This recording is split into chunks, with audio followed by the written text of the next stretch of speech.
What is up, guys? It's update time.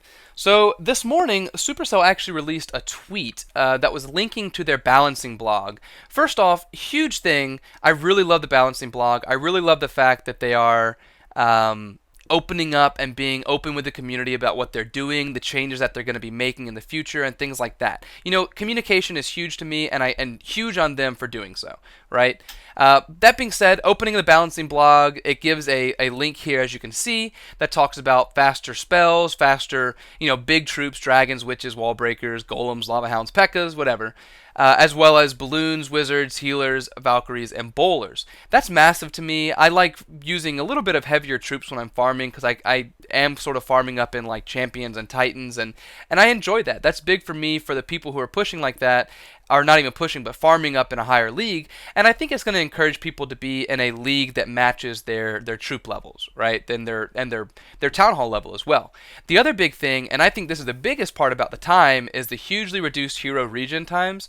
Hopefully it is actually a case to where they're going to be doing it like 5 or 6 times quicker, because frankly when they're boosted it still takes almost 30 minutes to get max troops or max heroes back to life, and that's, I don't know, to me that's way too much, and that's kind of crazy. But really this is just a quality of life thing that really benefits those who are pushing or those who are farming in higher leagues, but it is still a good thing for the game, right? The other big thing they're doing is they're buffing the bowler, and they're kind of doing it similar to how they did the Valkyrie, to where they made her swing faster when she got to a defense.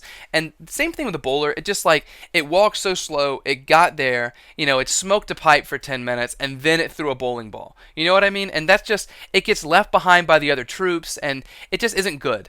Right? It just takes way too long. The only time they were really viable was on sort of like a bowler walk where, they're only worrying about themselves. They don't have to keep up with other troops, right? So I think it's great that they're getting a buff.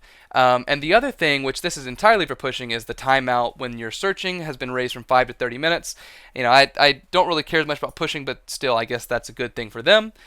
I guess when I hear things like this, I like to think about why they're doing it. So quality of life things are good, and it's helping the community, because what they're trying to do is get people to be in the proper league, the proper trophy range for their town hall level. And I think that's a very good thing, because it means that you're not going to be seeing town hall 11s down in gold, and well, I mean, you'll still see them just because it's easy to maintain down there, but it'll sort of balance out that way, and it'll help people to get raids in every 20 or 30 minutes instead of being every, close to an hour as it is now, right? Another thing that I'm thinking about is how it's going to affect war, and I really do think that Supercell is going to be coming out with some sort of competitive play in the future. If you saw any of my other recent videos about that, you'll see I am kind of passionate about that, and hopefully they are doing something with that. And it kind of worries me that they're making these essentially war armies faster to train. When I see that, what I kind of think in my head is, oh no, they're just going to have normal quick wars. And I really don't just want that. I really think that we need to have some sort of I don't know, just basically standardized weights is what I want to see. That's the only time it's going to be competitive, is if you're exactly equal to the guy across from you in war. I think that's going to be a massive thing, and even if you still have to train troops for these quick wars, it still would be okay, but I think that they might be losing sight of how to keep it competitive if it's still going to be like that. That's just a worry for me. That being said, I still do have faith that something will happen, something good will happen, something fun will happen, right? Another thing to think about is with modding. So I actually heard this week, and it could be wrong, could be not, I don't know, but they're actually going to be making it where war spectators can no longer scout bases, and I don't know if that means just home or both home and enemy, but what that's really going to do is make it where you can't have an alt that's used just for modding and then get banned every single war. You can't do that anymore. You actually have to be in the war in order to do that, so if people are trying to cheat, they are risking their main account, and I think that's going to be great if they do that. And one thing that came out this week actually was a response from Nodus, who's the creator of iMod, just regarding the updates, basically saying he doesn't think that it's going to be a fight that he can win. And that's encouraging to me. It kind of sucks for him, I guess, if you think about, just sudden loss of income. But that being said, the dude's probably made $1 million or $2, if not more, by modding the game. And so it's kind of a good time for him to get out, I think, before anything else happens. So maybe he will be actually getting out of the game here. He did release an update apparently.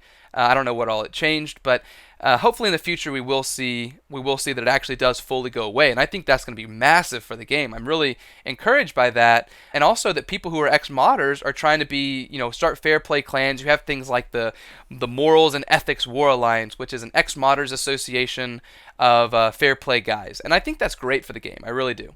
But we'll see how all this pans out, how all the ex-modders are going to be reassociated back to society, whether the fair play clans are going to accept them back. In my opinion, I think they should, but, I absolutely 100% understand that they need to be assured that mods are officially done and out of the game so that people don't have, essentially fair play relapses, right? Which is kind of funny to think about, but yeah, who knows.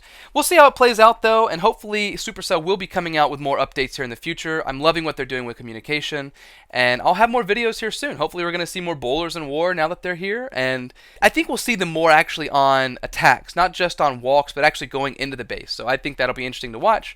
But anyway, thank you for watching the video, hearing my thoughts about it. Let me know in the comments if you have any other thoughts, and maybe thinking about what Supercell might be doing, beside just what is on the surface, what else they might be doing in the future. And until next time, y'all do take care. Peace.